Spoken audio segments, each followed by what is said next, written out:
bubbling hot, hot, hot, we're bubbling hot. Yeah, look at that beauty. My wife walked past before and said, fit. I was like, cheers babe, we've been together for nearly 20 years. You still love me? She's like, no, mean your pie.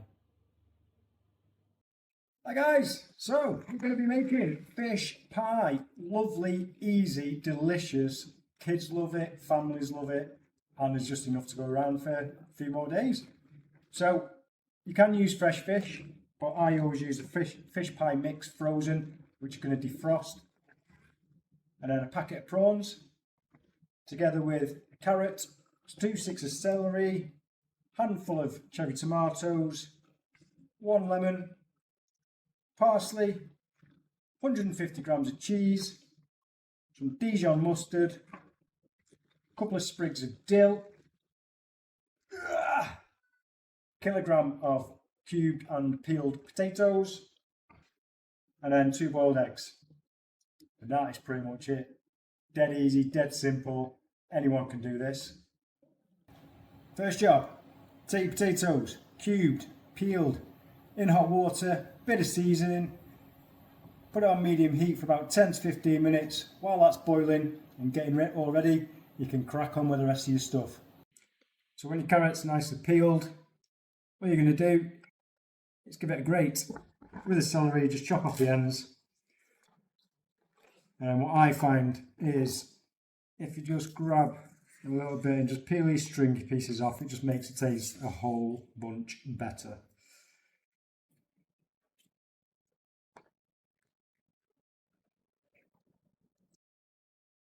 Into a deep oven-proof dish, we're going to grate the celery, the carrot, the cheese, and then the lemon.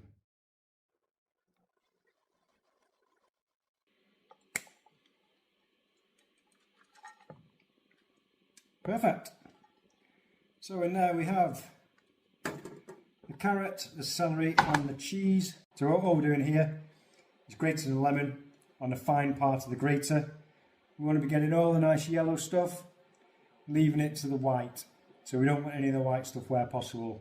See, I've done a little bit there. A little bit's not going to damage the flavour, but if you can limit it, that'd be great. A little bit of a tip here guys, if you take your spatula, get it in the grater, because you will have the remains of lemon in there already. And we'll just take that.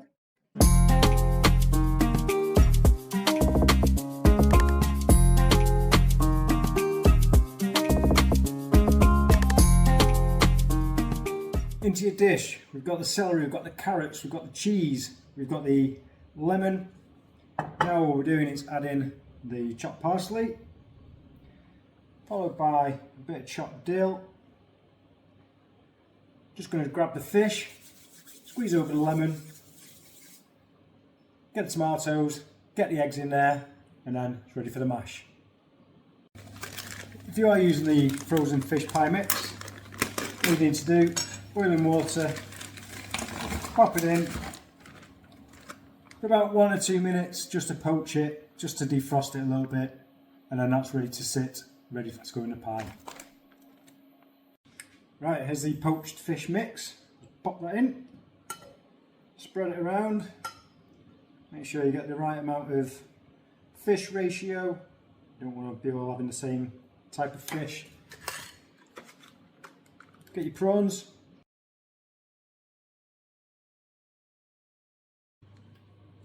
Now the fish is in there with everything else. You quarter just a few nice ripe tomatoes. Get your lemon from earlier. Slice. And this is where you find out if you've cut yourself with the grater, because you're just going to squeeze the lemon all over the fish. But I want you to cup your hand to catch any pips, because you do not, straight away 2 pips. Why you cup your hand, another bit, right, squeeze the lemon over. It's almost working like a ceviche, which is basically cooking raw fish. And then for the other one, got all those. I save those for growing my own lemon trees. Right, and then again, cup over, in case I've missed any pips.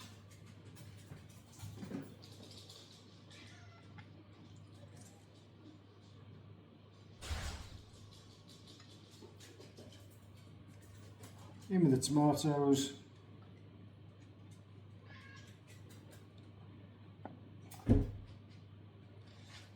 And then you can use egg as well. I always find egg always gives it that extra bit of flavour.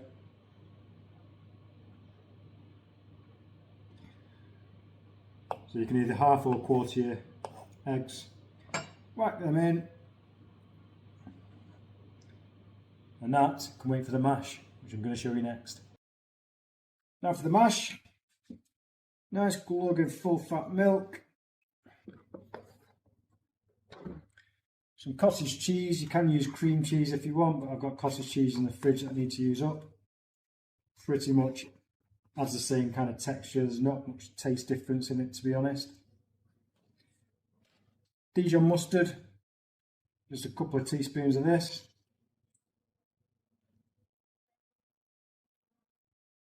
Bit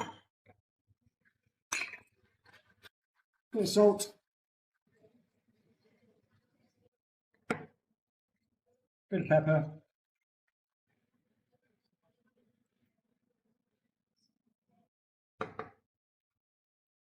And we're going to mash.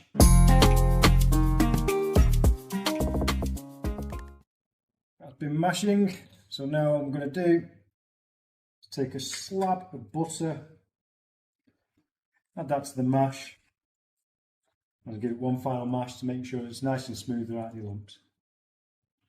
What I now like to do is, once you've given it a good mash, there might still be the occasional lump in there that you can't quite get to, so I just run a fork through it, give it a good stir, and that makes sure that all the lumps are pretty much gone. But if they're not, then they'll cook away in the oven when they're on top of the fish pie. Fish pie pretty much ready for the oven, that is. Bit of pepper, bit of salt. Don't know if you've tried this at home, but Himalayan rock salt is a game changer. So much nicer, and it's not got all the chemicals in the normal rock salt. Lovely.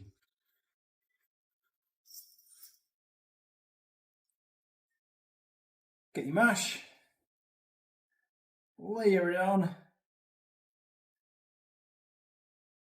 and if you're anything like me, you're going to have a load of mash left over, because mash and spaghetti can never quite get the portion control. But that's okay, because what we've got left over here, I'm now going to make into potato cakes for tomorrow morning's breakfast, and I will post this. They are fantastic. Proper nice breakfast.